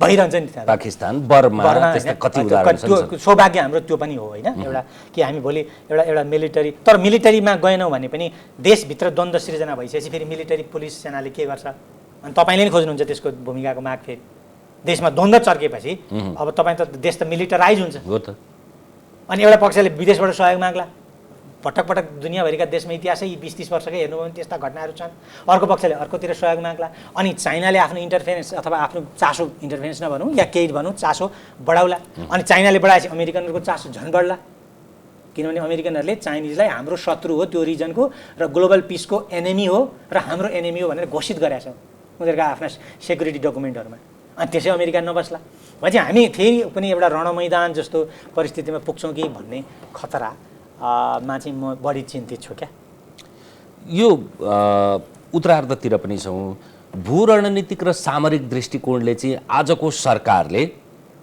हुन त चीनका लागि पूर्व राजदूत लीलामणि पौडेलजीले पनि लेखिसक्नु भएको छ पूर्व परराष्ट्र मन्त्री प्रदीप गेवालीको विदाईलाई तपाईँले सम्पत्ति विवरण सार्वजनिक गर्नुभयो, त्यसप्रति आभार। तर चीनबाट फल्नु मितिमा यसरी आउन खोजेको सामानलाई किन गरियो भनेर डिटेल आछ भनेको यो कहीँ न कहीँ हामी भू राजनीतिको चङ्गुलमा त थियौँ नै, नयाँ प्रकारको चङ्गुलमा छौँ। होइन, हामी अस्ति तपाईँले थपेकोमा मैले गेजाजीले पनि एउटा लेख लेख्नु भएको थियो कि कसरी हामीले चाइनासँगका सहकार्यहरू सस्पेन्ड गरेका छौँ भन्ने अर्थमा एउटा थियो। र म यी सूचनाहरू हेरेर के गर्छु भने अहिले भारत अमेरिकाको जुन एसर्सन छ उसको प्रभावशालीता अलिक बढेको देखिन्छ यो बिचमा, होइन? उसको एउटा चाहना के हो भने, मैले तपाईँलाई अहिले कन्टेक्स्टमा भने धेरै एमसिसीको पक्षमा या विपक्षमा बोल्नेहरूले यो महत्त्वपूर्ण कुरा के बिर्सिन्छन् भने, अघि मैले तपाईँलाई भने फेरि दोहोऱ्याउँछु कि अमेरिकाको घोषित डिफेन्स र सेक्युरिटी पोलिसीमा चाहिँ के प्रश्न देखियो भने चीनलाई आफ्नो शत्रु गरिएको छ र त्यसलाई मिलिटरीली इन्सर्कल गर्ने, मिलिटरीली कन्टेन गर्ने भन्ने कुरा प्रश्न छ। यो कति खतरनाक छ मलाई त लाग्छ कि यो डरलाग्दो यो 50-60 वर्षको सबैभन्दा खतरनाक प्रोजेक्ट हो हामी जे ल्याउँदैछौँ, होइन? यद्यपि म त्यसमा अहिले गइनँ, तर म तपाईँलाई के भन्दैछु भने यो सारा प्रक्रियामा अनि भारत र चाहिँ अमेरिकाको एलायन्सको इन्डो पेसिफिक त्यसको एउटा मिलिटरी एलायन्स हो, त्यसको एलायन्सको चाहिँ एउटा अर्थ के हो भने हामीले चाइनासँग डिस्टेन्स मेन्टेन गरिदिए उनी खुसी हुने हो। अनि यसैको प्रभावले हामीले चाइनासँग डिस्टेन्स मेन्टेन गरेको हो कि बा पर्याप्त ठाउँ छ नि तपाईँलाई शङ्काको कि चाइनासँग भएका मेगा प्रोजेक्टहरू कार्यान्वयन नभएका कुरा, सस्पेन्ड भएका कुरा, हिजो सी जिङपिङ आएर जुन एउटा माहौल बनाएको थियो त्यो माहौलमा तपाईँलाई लाग्दैन रोकआउट भएको कुरा, नेपाल र चाइनाको सम्बन्ध बन्ने कुरा, त्यसले हाम्रो बार्गेनिङ बढाउनु, त्यसले हाम्रो सार्वभौमसत्ताको अङ्क बढाउँदै थियो क्या। इन्डियाको मोनोपोली सार्वभौमसत्ताको सन्तुलनको अङ्क बढाउँदै होइन, सार्वभौमसत्ताको पनि अङ्क हुन्छ क्या। तपाईँ पर्फेक्ट 100लाई आइडियल मान्नुहुन्छ, संसारमा कुनै देश छैन। अमेरिकाको चाहिँ राजकीय मामला पनि अरबका व्यापारी र चाहिँ इजरायलका व्यापारीले थुप्रै तय गर्छन्, होइन? त्यो इन्डिपेन्डेन्ट हुन्छ नि त्यहाँको प्रेसिडेन्ट पनि, होइन? त्यस्तो हुन्छ। इभन बेलायतकै व्यापारीहरूको त्यहाँ हात हुन्छ। अनि हामीकामा पनि त त्यो नि 100 हुँदैन भने हामी त कति 10, 15, 20, 50 कतिमा होलाौँ, होइन? त्यहाँ त्यो अङ्क बढ्दै गरेको कुरा हाम्रो लागि राष्ट्र स्वाभिमानका हिसाबले, लोकतन्त्रका हिसाबले, हरेक हिसाबले राम्रो थियो। त्यो डिस्टेन्स बढेको कुरा सत्य हो नि त। फेरि पनि त्यो किन बढ्यो भन्दा यो अन्तर्राष्ट्रिय खेलको प्रक्रियामा बढ्यो नि त। अनि यो चिज जुन छ अन्तर्राष्ट्रिय मामलामा हामी बुरी तरफ फस्यौँ, होइन? आफ्नो हिसाब के अरे आफ्नो निजी लाभको हिसाबले भारतसँग नजिक हुने या टाढा रहने, चाइनासँग नजिक हुने या टाढा रहने प्रक्रिया चाहिँ अहिलेको बिचको चरित्र भयो कि जस्तो मलाई लाग्छ क्या। यद्यपि त्यो संवादमा बढी क्ल्यारिफिकेसन होला, म पनि आफ्नो मान्यताहरू सच्याउन सक्छु त्यसमा तथ्यका आधारमा। तर मलाई चाइनिजहरूसँग हाम्रो डिस्टेन्स बढेको छ बिचमा। अब फेरि त्यो सुरुकै छबुदेतिर जाउँ। यसले ओलीले यो फालेको कार्डले जे भनौँ प्रयत्नले अथवा प्रोत्साहनले, आह्वानले कस्तो तरङ्ग दिन्छ? होइन, एउटा केही मानिसहरूमा त तरङ्ग त सुरु भइसक्यो, केही मानिसले ल एकताको बाटो खुल्यो भन्ने छ। अनि तिनै मान्छेहरूले सन्देह पनि राखेका छन् कि यो अर्को कुनै जालजेल हो कि यो कुनै अर्को इमान्दार प्रयत्न होइन कि भन्ने ठाउँका मान्छेहरू पनि छन्। र एउटा तबका छ कि यो चाहिँ सिधासिध जालजेल हो भन्ने तबका छ, एउटा तरङ्ग देला। तर फेरि पनि इमान्दार एकता यसका आधारमा बन्नै सक्दैन, यो म दाबीका साथ भन्छु। मैले कुनै आग्रह एकता बन्ला, तर तपाईँले भने जस्तो इमान्दार एकता बन्नै होइन, एकताको प्रक्रिया पहिलोको त सुरु हुँदैन होला, होइन? होला, मलाई त्यस्तो लाग्छ। यसैमा टेकेर यही शर्तहरू मानेर चाहिँ, होइन? अब यसलाई अलिअलि ठाउँ राखेर त्यो 3को साटो 2 भन्नुहोस् भन्ने पनि त राखे हुन सक्छ। 2 मानिस त यो उल्टी गर्ने सबै थोक उल्टी हाल्ने। 2 हुने बित्तिकै त यो छडै चाहिँदैन क्या। 2मा फर्क्यौँ भन्ने बित्तिकै सक्यो कि। छडा होइन नि त, उहाँ फेरि ओलीजीले त्यो 5 नम्बर के अरे अर्को बुदा त राखिहाल्नु। होइन, त्यो फिर्ता गर्ने बुदा त राखिहाल्नुहुन्छ। 2मा गइसकेपछि त त्यो स्वतः फिर्ता हुन्छ होला त। पार्टी पुनर्जीवन प्राप्त गरे त्यसले तय गर्ला नि त फिर्ता गरे। राख्नै परेन। एकछिन 2मा गएपछि के हुन्छ भने ल 2मा गएपछि त अब लोकतन्त्रमा फर्किनु पर्यो नि त पार्टी। अनि त्यो पार्टीभित्र लोकतन्त्रले केपी शर्मा ओली तपाईँ प्रधानमन्त्री नरहनुहोस् भनेर तय गर्न सक्छ, अथवा तपाईँ नै निरन्तर हुनुहोस्। अब तपाईँलाई हामी तर एकैचोटि यति चाहिँ भन्दैन आफ्नो संसदीय दल छोडेर अर्काको संसदीय दललाई त संसदीय दलको नेतै फेरौँ भन्न सक्दैन त्यसले।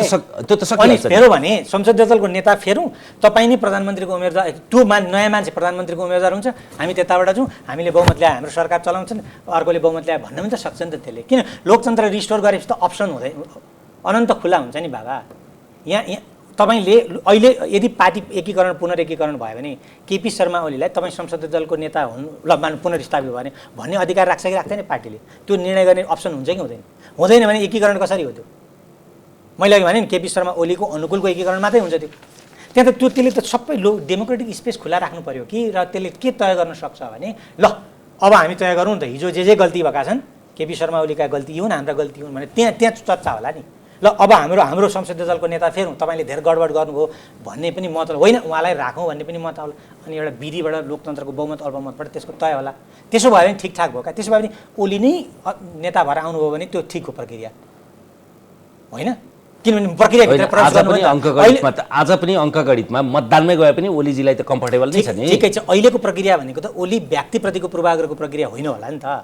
हामीले पनि राख्ने त्यस्तो होइन होला नि त। समीक्षक या पत्रकार अरू कुनै समाजशास्त्रको विज्ञान राजनीति अध्ययन राजनीति शास्त्रको कुनै वैज्ञानिकले राख्ने त ओलीको व्यक्तिप्रतिको पूर्वाग्रह होइन होला नि त। यो त प्रक्रिया चाहिँ मा ओलीजी जानु भएन भन्ने चाहिँ आपत्ति होला नि त। मेरो आलोचना चाहिँ आधारभूत रूपले त्यो हो होइन। यो प्रक्रिया चाहिँ महत्त्वपूर्ण भनेर मैले सुरुदेखिकै दिन केही वर्षदेखि जति बेलादेखि तपाईँसँग संवाद गर्दैछु मैले प्रक्रियाको कुरा चाहिँ गरेको। प्रक्रिया गरेर त्यो एकीकृत पार्टीले कसलाई प्रधानमन्त्रीको क्यान्डिडेट बनाउँछ, कसलाई संसदीय दलको बनाउँछ, त्यसले तय गर्न सक्ला नि त। कस्तो देख्नुहुन्छ आउने दिन भने यो एमाले मिल्छ मिल्दैन भन्ने राष्ट्रिय राजनीतिमा कति फरक पार्छ, तर पार्ने नै रहेछ। हामीले चर्चै गरिरहेछौँ, सरकारै उसैको छ, सबभन्दा ठुलो पार्टी नै उही छ। त्यसकै प्रभावले कङ्ग्रेसको हैसियत के हुने, राजपा जसपाको के हुने होइन, तिनीहरू पार्टी एक हुने कि नहुने, एक रहिरहने कि नरहने होइन, संसद पुनर्स्थापना हुने कि नहुने, चुनाव हुने कि नहुने, यी सबै कुरा कहीँ न कहीँ त्यससँग जोडिन्छन्। कस्तो देख्नुहुन्छ? होइन, ती पार्टीहरू फुट्ने जुट्ने कुरा ती लोकतान्त्रिक विधिभित्रै हुने कुरा मलाई अनौठो लाग्दैन। संसारमा यो भइरहेकै छ। संसारको कुनै लोकतन्त्रलाई तपाईँ उचालेर हेर्नुहोस्, पार्टी फुट्ने, पार्टीभित्र ग्याङ बन्ने, बेलायतमा फ्याक्सन बन्छन्, अर्कालाई असहयोग गर्छन्। फेरि मध्यावधि निर्वाचनमा गएको छ, कन्जर्भेटिभ पार्टीभित्रै हिजो अस्ति 4-5 वर्षमा त्यो भयो, लेबर पार्टीभित्रै त्यत्रो कुहरू भयो जेरेमीका विरुद्धमा। यो सारा प्रक्रिया हुन्छ, तर त्यो सारा प्रक्रियाको निर्गुल लोकतन्त्रले गर्नुपर्छ भन्ने न हो। अब तपाईँले लोकतन्त्र रिस्टोर गर्नु भएन भने आगामी दिन मलाई लाग्छ कुन पार्टी रहन्छ कुन पार्टी रहँदैन भन्ने मुख्य कुरा होइन। लोकतन्त्र रिस्टोर भयो भने त त्यसले पार्टीहरू बनाउने भत्काउने तीभित्र गर्न दिन्छ नि। मैले दुईटै कुरोमा सोधेँ के भने अनि ओली नेतृत्वको सरकारमा माधव पक्ष सग्लो आउँछ आउँदैन, त्यो आउने शर्त के हुन्, त्यो आउँदैन भने अहिलेका अरू कति प्रतिशत बिचको झलनाथजी, मैले ओलीजीको अहिलेको सरकार नै अवैधानिक छ भनेपछि त्यसमा को जान्छ जान्ने भने सरकार भने होइन पार्टी होइन। पार्टीमा जाने कुरा त अघि मैले भने नि, पार्टीमा जाने कुरा एउटा लोकतन्त्रको स्पेसलाई पुनर्जीवित गर्ने हिसाबले पार्टी एकीकरण गर्ने कुराले लोकतन्त्रलाई ठिक ठाउँमा ल्याउन सक्छ होला होइन। तर एउटा व्यक्तिका अनुकूल हुने गरी अरू व्यक्तिहरूले चाहिँ त्यहाँ प्रवेश गर्ने कुराले त्यसले केही पनि गर्दैन र ओलीजीको पावरलाई नै त्यसले कन्सोलिडेट गर्छ। फेरि भोलि त त्यहाँ द्वन्द्व सुरु भइहाल्छ नि। कति दिन हुन्छ त्यो? 3 महिना मान्छे चुप्प लाग्छ। काम प्रक्रिया उस्तै भएपछि फेरि त्यहाँ द्वन्द्व सुरु हिजो भएन, नेकपाभित्र त्यो द्वन्द्व प्रक्रिया सुरु भएन त्यहाँनिर भइहाल्छ। लोकतन्त्रले ती द्वन्द्वलाई ठिकठाक गर्ने ठाउँमा लोकतन्त्रको अभ्यासै नगरी द्वन्द्वलाई चाहिँ अलोकतान्त्रिक ढङ्गले निर्कुल गर्न थालेपछि गडबड भएको होइन र भने पार्टीभित्र चाहिँ पार्टीले भित्रै तय गर्न पाउँथ्यो होला नि त। नेकपाले यही नियतले यही मानसिकतालाई अथवा यस्तै आह्वानले चाहिँ पार्टी एकता हुँदैन, भए पनि टिक्दैन। डेफिनेटली टिक्दैन। हस्, समय संवादका लागि धन्यवाद। हामीसँग हुनुहुन्थ्यो राजनैतिक विश्लेषक दर्शनशास्त्री डाक्टर खगेन्द्र प्रसाई। आजलाई तमसुमा ज्योतिर्गमयको श्रृङ्खला यति नै। हेर्दै रहनुहोला AP1। नमस्कार।